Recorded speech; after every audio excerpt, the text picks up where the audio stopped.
तो ये बहुत गहरी बात है कि हम बहुत सारी चीज़ें ऐसी जानते हैं जिसका हमें ज्ञान होता है, लेकिन उसके बावजूद भी हमें उसका बोध या रियलाइजेशन नहीं हो पाता।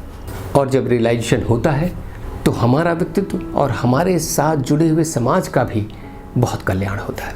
हम सभी को पता है कि मनुष्य और मनुष्य में कोई भेद नहीं है। अब तो एंथ्रोपोलॉजिस्ट ने ये साबित कर दिया है कि हम सभी, पूरी मानवता जो है वो होमो सेपियंस जो प्रजाति है उसी का रूप है। फिर भी हमारे समाज में काले गोरे का भेद है, ऊंच नीच का भेद है, जाति प्रथा का भी हम शिकार होते देखते हैं। तो ऐसा क्यों है?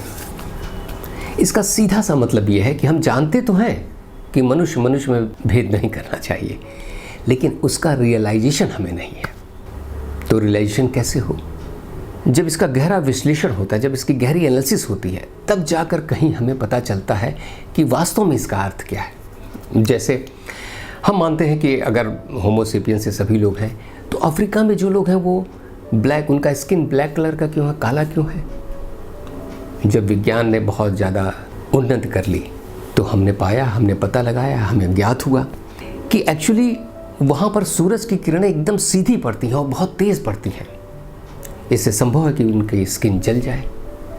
तो नेचर ने उनके स्किन में एक मेलानिन नामक पदार्थ पैदा किया, जिसकी वजह से उनकी स्किन काली रहती है और इसीलिए उन्हें स्किन का कैंसर नहीं होता। जैसे ही गर्म देश छोड़कर हम ठंडी जगहों पर चलते चले जाते हैं, वैसे ही हम देखते हैं कि स्किन का कलर सफ़ेद होता जाता है। वो क्यों?